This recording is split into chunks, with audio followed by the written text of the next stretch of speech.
ഡയറക്ടറിന്റെ പുതിയൊരു വീഡിയോയിലേക്ക് എവർക്കും സ്വാഗതം. അപ്പോൾ ഇന്നത്തെ വീഡിയോ ഡിസ്കസ് ചെയ്യാൻ പോകുന്നത് കർണാടക എക്സാമിനേഷന്റെ ഡേറ്റ് എക്സ്റ്റൻഷനെ കുറിച്ചാണ്. അപ്പോൾ കഴിഞ്ഞ ദിവസങ്ങളൊക്കെ നിരവധി കുട്ടികളാണ് ചോദിച്ചിരുന്നത്. കാരണം കർണാടകയിലേക്ക് ആപ്ലിക്കേഷൻ കൊടുക്കേണ്ട സമയം ഈ ഫെബ്രുവരി മാസം 20-ാം തീയതി വരെ മാത്രമായിരുന്നു നൽകിയിരുന്നത്. ഇപ്പോൾ നിരവധി കുട്ടികളുടെ റിക്വസ്റ്റ് പ്രകാരം വീണ്ടും ഏതാനും ദിവസങ്ങളിലേക്ക് മാത്രമായിട്ട് ഇവിടെ വീണ്ടും ഓപ്പൺ ചെയ്തിരിക്കുകയാണ്. എനിക്കറിയാം മിക്കവാറും എല്ലാ കുട്ടികളും തന്നെ ഇപ്പോൾ +2 പരീക്ഷയായിട്ട് തയ്യാറെടുത്ത് അല്ലെങ്കിൽ പരീക്ഷ നടന്നുകൊണ്ടിരിക്കുന്ന ഒരു സാഹചര്യമാണ്.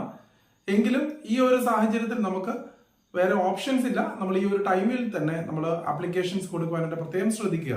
അതുപോലെ തന്നെ കേരളത്തിൽ BSc നഴ്സിംഗിന്റെ എൻട്രൻസ് എക്സാം ഉണ്ടാവും എന്നൊരു അനൗൺസ്മെന്റ്സ് വന്നിരുന്നു. പക്ഷേ എങ്കിൽ അതിന്റെ ബാക്കിയുള്ള കാര്യങ്ങളൊക്കെ അവരുടെ ഡിസ്കഷൻ മോഡിൽ നടന്നുകൊണ്ടിരിക്കുകയാണെങ്കിലും വിവരങ്ങളൊന്നും കൃത്യമായിട്ട് അത് ക്ലിയർ ആയിട്ടുള്ള കാര്യങ്ങളൊന്നും ഇതുവരെയും അനൗൺസ് ചെയ്തിട്ടില്ല.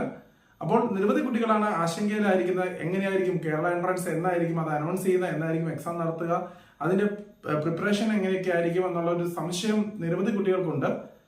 ആ ഒരു സാഹചര്യത്തിൽ തീർച്ചയായിട്ടും കർണാടകയിലേക്കാണ് നമുക്കൊരു സെക്കൻഡ് ഓപ്ഷൻ ആയിട്ട് നൽകാൻ സാധിക്കുക. ഞാൻ നേരത്തെ വീഡിയോകളിലൊക്കെ പറഞ്ഞതുപോലെ തന്നെ തമിഴ്നാട്ടിലും ആന്ധ്രയിലൊക്കെ ആണെന്നുണ്ടെങ്കിലും കൂടുതലും മലയാളി സ്റ്റുഡൻസിന് നമുക്ക് അഡ്മിഷൻസ് അവർ നൽകിയില്ല.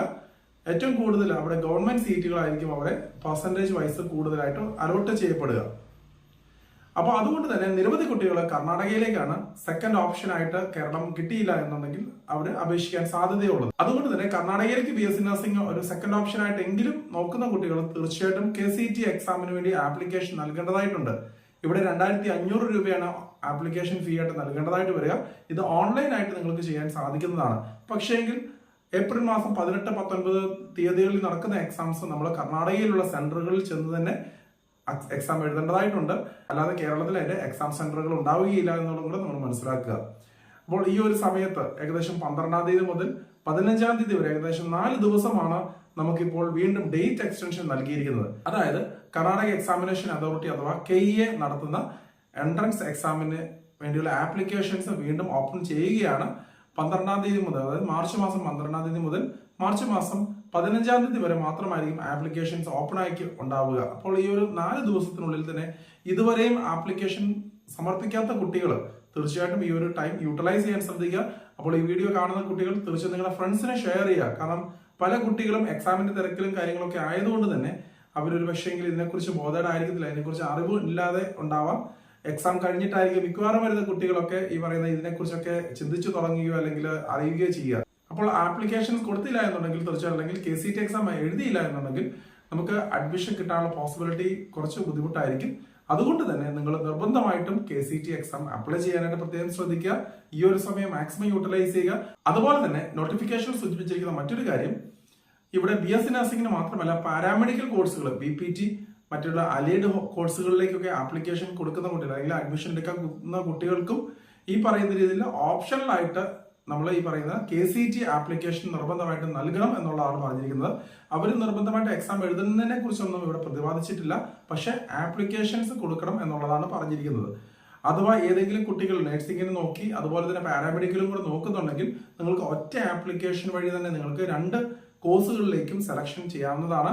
രണ്ടിനും കൂടെ ആയാലും ഈ 2500 രൂപയായിരിക്കും നൽകേണ്ടതായിട്ട് വരിക. നഴ്സിംഗ് തന്നെ ആയാലും 2500 രൂപയാണ് നമ്മൾ ആപ്ലിക്കേഷൻ ഫീസ് നൽകേണ്ടതായിട്ട് വരിക. അതുപോലെ KEA ഇതുവരെ രജിസ്ട്രേഷൻ ചെയ്യാത്ത കുട്ടികളെ സംബന്ധിച്ച് പറയുമ്പോൾ നിങ്ങൾക്ക് KEA രജിസ്ട്രേഷൻ ചെയ്യാനും ബാക്കിയുള്ള പ്രൊസീഡിങ്സ്, കാരണം ഏകദേശം 8-10 ഘട്ടങ്ങളിലായിട്ടാണ് ഈ KEA എക്സാംസ് നടക്കുന്നു. അതുപോലെ തന്നെ അലോട്ട്മെന്റ് പ്രോസസ് ഉണ്ട്, ഓപ്ഷൻ രജിസ്ട്രേഷൻ ഉണ്ട്, വീണ്ടും കോളേജ് ജോയിനിങ്, അങ്ങനെ ഏകദേശം 10ഓളം സ്റ്റെപ്പുകളാണ് നടക്കുക.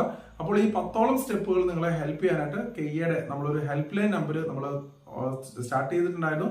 അതിന്റെ ഡീറ്റെയിൽസോ അതിന്റെ കോൺടാക്ട് നമ്പറും ഇതിന്റെ ഡിസ്ക്രിപ്ഷനിൽ കൊടുത്തിട്ടുണ്ടാകും.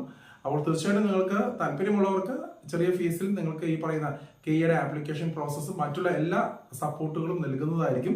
അപ്പോൾ താല്പര്യമുള്ളവർക്ക് തീർച്ചയായും ഡിസ്ക്രിപ്ഷനിലുള്ള നമ്പറിൽ കോൺടാക്ട് ചെയ്യാവുന്നതാണ്. അതുപോലെ തന്നെ വളരെ ഇമ്പോർട്ടന്റ് ആയിട്ടുള്ള മറ്റൊരു കാര്യം, കർണാടകയിൽ പല കോളേജുകളിലും അമിതമായിട്ടുള്ള ഫീസാണ് ഈ ഒരു വർഷം ഈടാക്കിയിരിക്കുന്നത് എന്നുള്ളതാണ്. കഴിഞ്ഞ ദിവസങ്ങളൊക്കെ ഇപ്പോൾ ഓരോ കോളേജുകളുടെയും ഫീസ് സ്ട്രക്ചറും കാര്യങ്ങളൊക്കെ അനൗൺസ് ചെയ്യുന്നതനുസരിച്ച് മനസ്സിലാക്കാൻ കഴിയുന്ന ഒരു കാര്യം.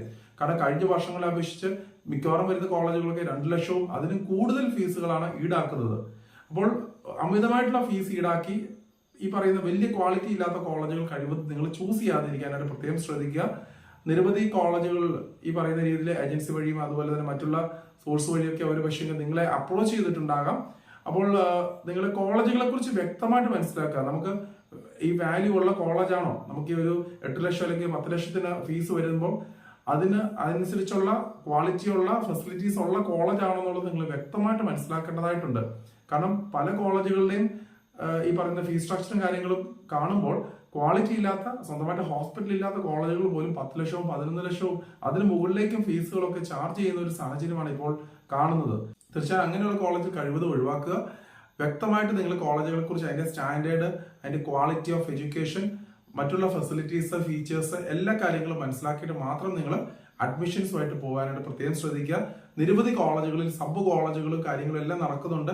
അതുപോലെ തന്നെ കഴിഞ്ഞ വർഷം നിരവധി കുട്ടികൾക്കാണ് ഈ പറയുന്ന സബ് കോളേജുകളിലേക്കൊക്കെ, കാരണം ഒരു കോളേജിൽ തന്നെ പ്രവർത്തിക്കുന്ന 5-6 കോളേജുകൾ പ്രവർത്തിക്കുന്ന ഗ്രൂപ്പ് ഓഫ് ഇൻസ്റ്റിറ്റ്യൂഷനിൽ മറ്റുള്ള സബ് കോളേജുകൾ, അംഗീകാരം പോലും ഇല്ലാത്ത കോളേജുകളിലേക്കൊക്കെ അഡ്മിഷൻ എടുക്കുകയും പല കോളേജുകളിലും കുട്ടികളെ രജിസ്റ്റർ പോലും ചെയ്യാൻ സാധിക്കാതെ വരുന്ന സാഹചര്യത്തിൽ അവരുടെ ഭാവിയിൽ തന്നെ ആശങ്കയിലേക്ക് വരുന്ന ഒരു സാഹചര്യമാണ് ഇപ്പോൾ ഉണ്ടായിരിക്കുന്നത്. ഏകദേശം എന്റെ അറിവിൽ തന്നെ ഏകദേശം 400-ൽ കൂടുതൽ കുട്ടികളാണ് കഴിഞ്ഞ വർഷങ്ങളിലൊക്കെ ഈ പറയുന്ന സബ് കോളേജുകളിൽ ഉൾപ്പെട്ട് പല കോളേജുകളിലും പറഞ്ഞ പോലെ അഡ്മിഷൻ പ്രോസസ്സ് കംപ്ലീറ്റ് ചെയ്യാതെ നിൽക്കുന്നത്. അവരെ സംബന്ധിച്ച് പറയുമ്പോൾ 1 വർഷം അവർക്ക് നഷ്ടപ്പെട്ടു. അപ്പോൾ അങ്ങനെയുള്ള സാഹചര്യങ്ങൾ കഴിവതും നിങ്ങൾ മുന്നോട്ട് വരുന്ന ദിവസങ്ങളിലാണേലും നിങ്ങൾ ഈ പറയുന്ന കാര്യങ്ങളൊക്കെ മനസ്സിലാക്കിയിട്ട് മാത്രം അഡ്മിഷൻ എടുക്കുക. അല്ലാത്ത പക്ഷം നിങ്ങളും അങ്ങനെയുള്ള സിറ്റുവേഷൻസിൽ ഉൾപ്പെടാനുള്ള സാധ്യതകളുണ്ട്. അപ്പോൾ കോളേജുകളെ കുറിച്ച് വ്യക്തമായിട്ട് മനസ്സിലാക്കിയിട്ട് മാത്രം അഡ്മിഷൻസ് എടുക്കുക. ഇപ്പോൾ പല കോളേജുകൾ INC ഉണ്ട്, അല്ല ഹോസ്പിറ്റലുണ്ട് എന്ന് പറഞ്ഞ് മാത്രം പോയി അഡ്മിഷൻ എടുക്കുമ്പോൾ അവിടെ ടീച്ചിങ് ഫെസിലിറ്റീസോ വേണ്ട രീതിയിലുള്ള മറ്റുള്ള ട്രെയിനിങ് ഫെസിലിറ്റീസോ ഉണ്ടാവുകയില്ല. അപ്പോൾ ഓരോ കോളേജുകൾക്കും പ്ലസും പോസിറ്റീവ്സും നെഗറ്റീവ്സും ഉണ്ടാകാം. അതിനെക്കുറിച്ച് ഏകദേശം കാര്യങ്ങളൊക്കെ മനസ്സിലാക്കിയിട്ട് മാത്രം നിങ്ങൾ അഡ്മിഷൻസ് എടുക്കാനായിട്ട് ശ്രദ്ധിക്കുക.